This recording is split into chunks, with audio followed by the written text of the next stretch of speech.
에 대해서 말씀드렸고 오늘 국민들께 보고드리겠습니다. 3월 22일입니다. 오전에 대학생, 우리 한국대학생 진보연합 학생들을 미행하고 휴대폰으로 몰래 촬영하던 국정원 요원을 대학생들이 붙잡아서 경찰에 인계한 사건이 있었습니다. 국정원 요원이 순순히 휴대폰 비밀번호를 풀어줘서 휴대폰을 살펴봤는데 휴대폰에 수많은 사찰 자료들 그리고 자신들끼리 지시와 자료를 주고받은 내용들이 가득 들어 있었습니다. 저희가 지금 그 자료들을 모두 입수해서 분석하고 있고 어제 저희 긴급 방송을 통해서 일부 공개를 했습니다. 사찰 자료들 중에는 우리 학생들이 이 근처 카페일 겁니다. 카페에서 대화하는 사진, 그리고 아르바이트하는 사진, 운동하는 사진까지 있었습니다. 심지어는 암투병 중인 한 인사의 운동 장면, 그리고 초등학생 아이의 학원까지 따라다니면서 촬영한 사진이 있었습니다. 또한 촛불행동, 민주당 당직자, 전교조, 농민회, 환경운동가, 사업가 등 광범위한 민간인들을 대상으로 무차별적으로 사찰을 해온 것이 확인된 것입니다. 어제 촛불행동이 기자회견을 연 직후에 국정원이 보도자료를 냈습니다. 학생들에게 붙잡힌 자가 국정원 조사관이었다는 것을 실토하면서도 정상적인 안보조사 과정이었다고 주장했습니다.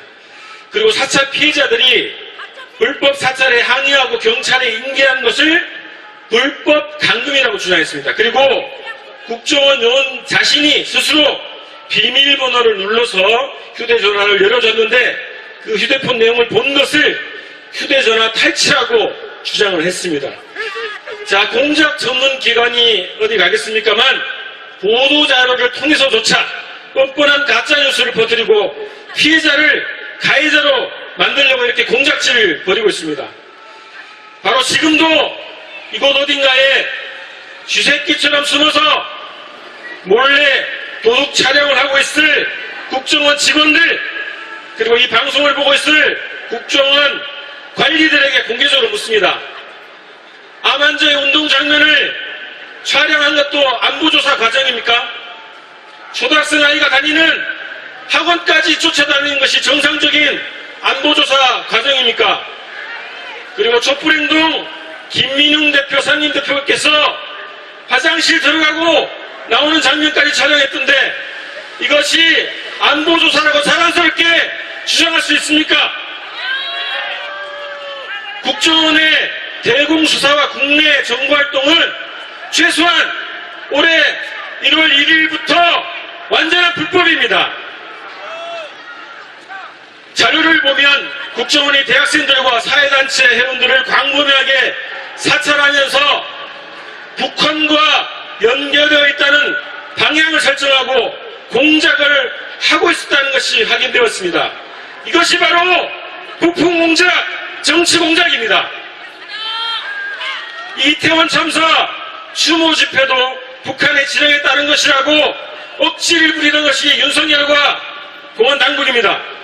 이 자들이 이번 총선을 앞두고 또다시 북풍 공작을 준비하고 있는 것입니다.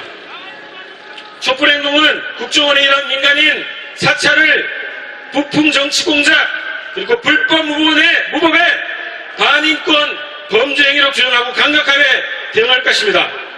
우리는 국정원의 불법 사찰, 정치 공작 음모에 대한 진상규명과 책임자 처벌을 요구합니다. 윤석열 정권 그리고 총선 이후에 국정원의 대공수사권 복원을 공약한 한동훈이 분명한 답을 해야 할 것입니다. 구호로 마무리하겠습니다. 민간인 불법 사찰 윤석열을 탄핵하자! 고맙습니다. 네, 저도 자료를 봤었는데요. 이 촛불 현장에 나와서 따라다니면서 사진을 찍었다는 겁니다. 할리스, 앞에 있는 할리스 카페에도 앉아서 마치 손님인 척 앉아서 그런 불법 행위들을 하고 있었습니다. 이 사람이 현장에서 발각되고 걸리자 뭐 하는 사람이냐라고 물어보니 처음에는 무직이라고 대답을 했다고 합니다. 재차 물어보니까 헌병대라고 또 거짓말을 했습니다. 그리고 결국 밝혀진 건 국정원 직원이었다는 거죠. 자기들도 이 행위가 불법인 걸 알았기 때문에 이렇게 계속 거짓말한 거 아닙니까? 이명박이 민간인 사찰에서 줄줄이 처벌받았던 거 기억나시죠? 윤석열이 벼랑 끝까지 몰리니 결국 해묵은 종북몰이와 불법 민간인 사찰을 회귀시켰습니다. 할 줄 아는 게 이런 것밖에 없는 집단 아닙니까? 이러니 국정원 해체하는 소리가 나오는 겁니다. 이것 또한 명백한 탄핵 사유가 될 것입니다. 고를 외쳐보겠습니다. 검찰 독재, 공안몰이, 윤석열을 몰아내자! 민간인 사찰, 사건 조작, 국정원은 해체하라! 반드시 책임을 묻겠습니다. 다음 발언입니다. 이채 양명주를 가장 널리 알리고 있는 분이지 않을까 싶습니다. 안진걸 민생경제연구소 소장님을 모시고 발언 듣겠습니다.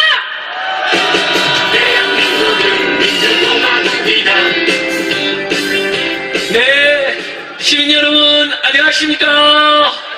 예, 항상 우리 촛불행동, 촛불 시민들만 생각하면 든든하고 고맙고 큰 힘이 납니다. 반갑고 고맙습니다.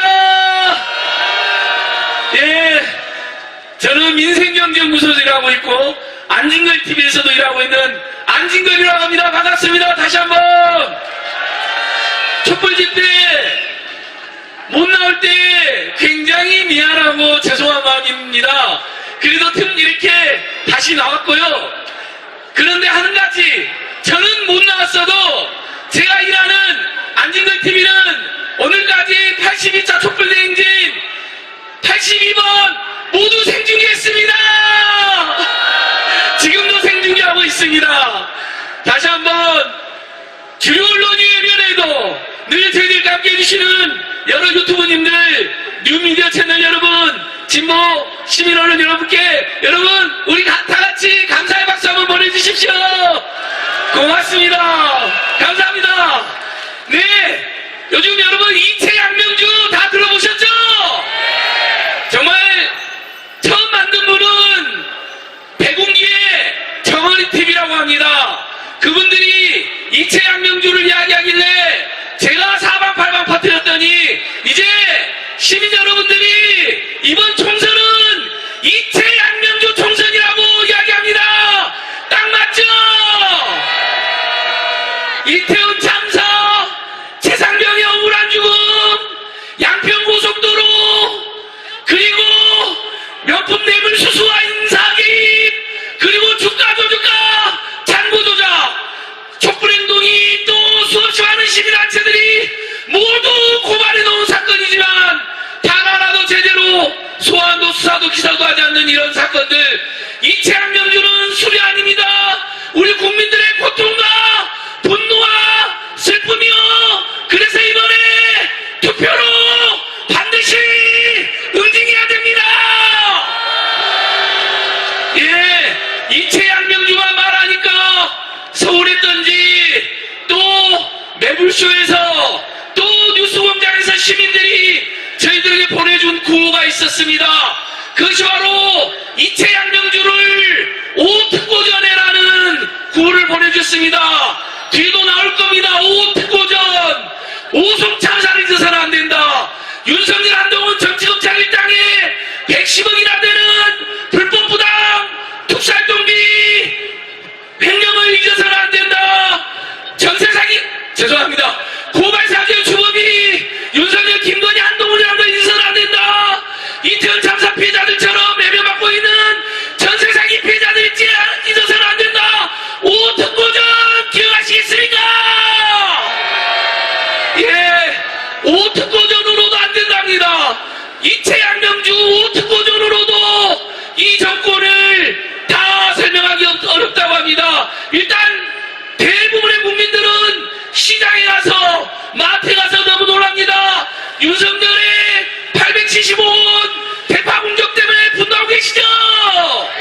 그래서 이번에는 저희 민생경제연구소가 만든 구호입니다. 물경 내리 물경민심입니다.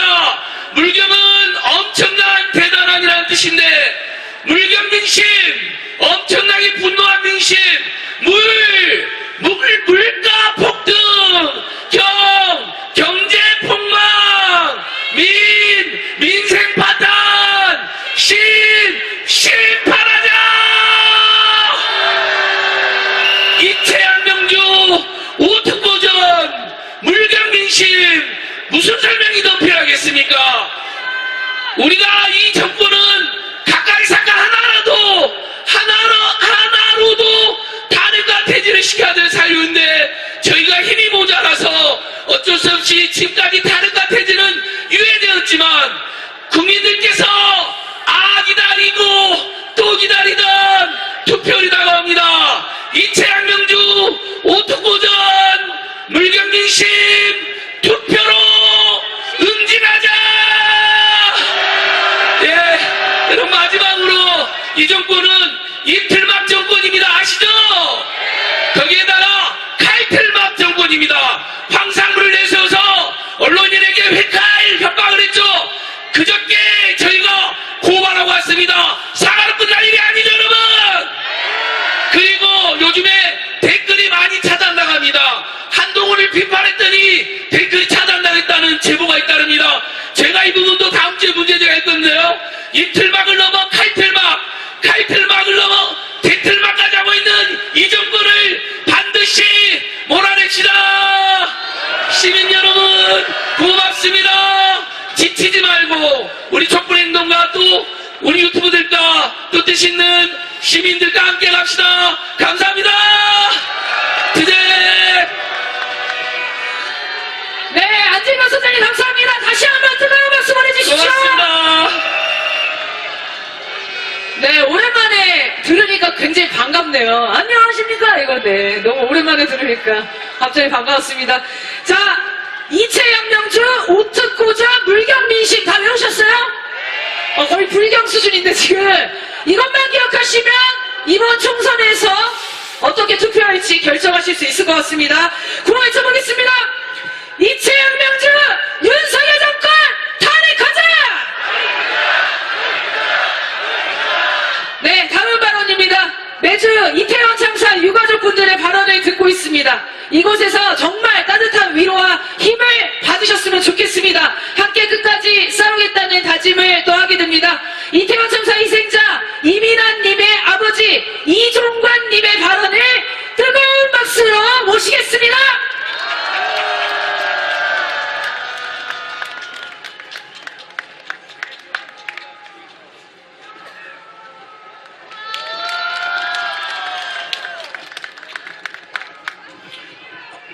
안녕하십니까?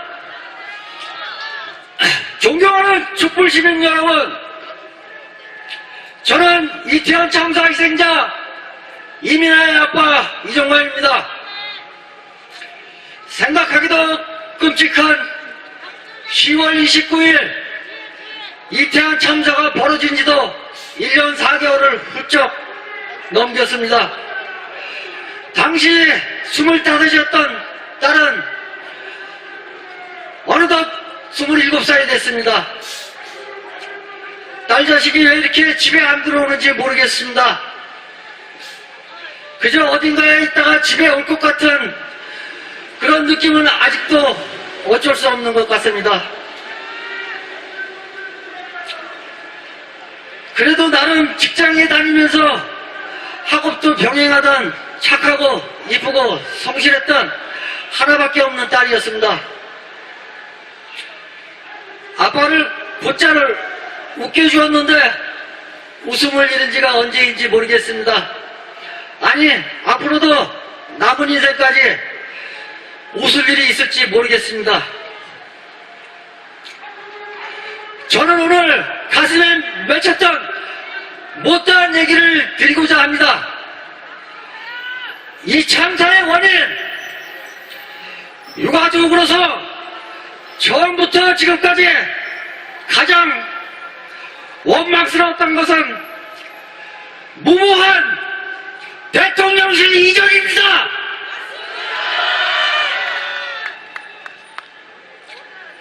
유가족으로서 이 문제를 진작에 공개적으로 얘기하고 싶었으나 대통령의 권위를 생각해서 참았습니다.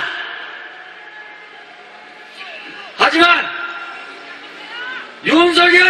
대통령 윤석열이 용산 대통령실 잔디밭에서 어린이들이 뛰어노는 모습을 보고 저런 모습을 보면 대통령실 이전을 참 잘했다는 생각이 든다는 언론 보도를 듣고 정말 대통령도 아니구나, 어떻게 저렇게 모를까, 공감 능력이 없어도 저렇게 없을까 하는 분노심에 하루하루 밤잠을 설치고 있습니다. 어느 누가 청와대로 가지 말라고 했습니까?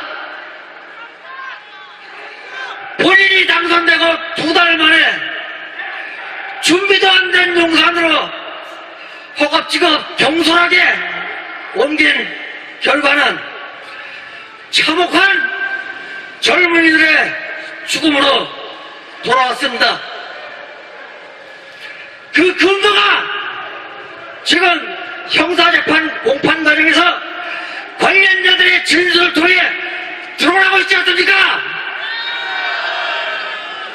참으로 경솔하고 오만하고 독선적인 대통령입니다. 유가족으로서 느끼는 건 국민 159명이 아니라 159만 명이 죽어나가도 눈 하나 깜짝 안 할 대통령입니다. 안 그렇습니까?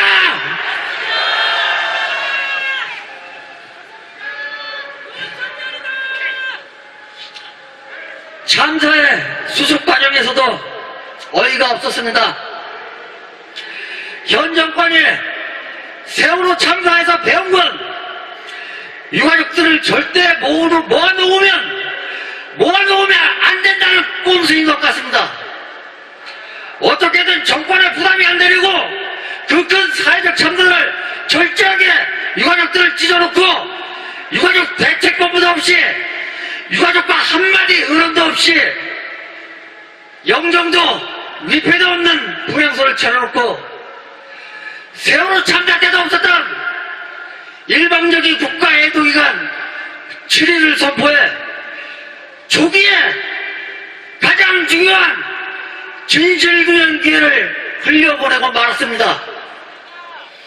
참으로 진정성도 없고 교활하다는 생각만 듭니다. 그뿐만이 아닙니다.